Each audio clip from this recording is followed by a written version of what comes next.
I wanted to take the time today to highlight some of the more stark differences between Trump and Biden in their two candidacies as well as their presidencies. I mean, this is one of the rare times two candidates we can both review their performances as president, and I'm going to do so by showing clips of Biden talking and also possible Trump VPs touting Trump's message, as well as I think it shows who's more for the American people and who's more for total power and control for themselves. But I want to start actually by looking back, as JD Vance, a name high up on Trump's shortlist for VP, made the claim that Trump brought manufacturing jobs back to America. How is the Trump-Vance idea here going to help make things more affordable for people if you're putting taxes on goods they're purchasing from overseas? I don't necessarily buy the premise there, Margaret. If you apply tariffs, really what it is you're saying that we're going to penalize you for using slave labor in China and importing that stuff in the United States. What you end up doing is you end up making more stuff in America, in Pennsylvania, in Ohio, and in Michigan. That did not happen in the Trump administration, though. Well, it actually did happen in the Trump administration, Margaret. Manufacturing jobs came back. This is a wonderful point raised by the reporter, and it's absolutely true. And I'm going to easily counter the talking point that he had there, as raising tariffs do raise the cost of goods coming in,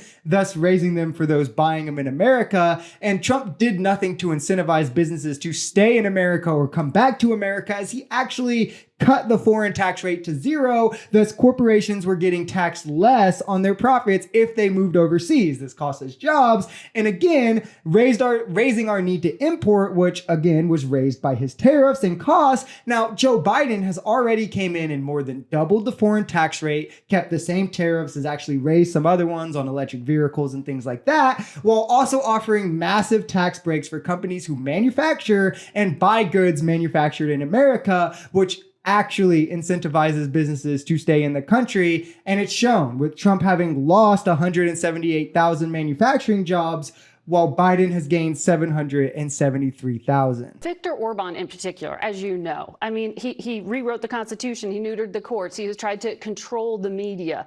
These are not necessarily conservative principles. So why would you want to mimic him? Well, look, I'm not endorsing every single thing that Viktor Orban has ever done. I don't know everything he's ever done. What I do think is on the university principle, the idea that taxpayers should have some influence in how their money is spent at these universities, it's a totally reasonable thing. And I do think that he's made some smart decisions there that we could learn from the United States. I just want to start out by pointing out the hypocrisy in this statement, where this guy does not want taxpayers to have a say when it comes to the police or the military, things that are more of our taxes go towards. He's vehemently against defunding the police and audit on national defenses to cut spending. In all those areas, you get no say, even though your tax dollars go towards them, and he wants people's tax dollars. They want more say where they go. But with universities, you should. And also, to be clear, you're not really funding universities with your taxes. Most of federal funding goes towards scholarships and loans, grants and financial assistance, with a small portion going towards contracts. So we're not really funding the universities as much as enabling more students to afford to go to them.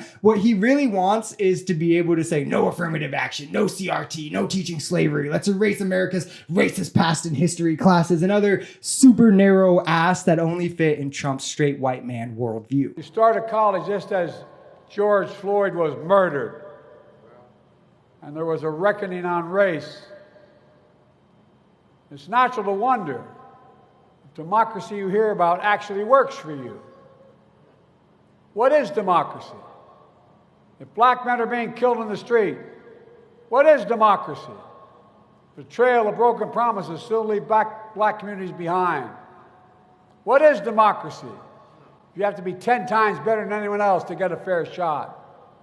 And most of all, what does it mean, as we've heard before, to be a black man who loves his country, even if it doesn't love him back in equal measure? And this clip alone shows the stark differences between the two. One is about democracy, the people, equality, mentions the issues with empathy and speaks on solutions, while the other just boasts successes that he never had, that haven't had any effect, and wants total and complete control. At this point, the choice is easy. It's right in front of you. We've just got to go out and shut out these bigots one last time. They're fighting harder than ever now because they know it's their last stand, and we're sure as hell not going to let them win. If you enjoyed this video, we're Social Society. We're a commentary channel influenced by politics, society, and the economy.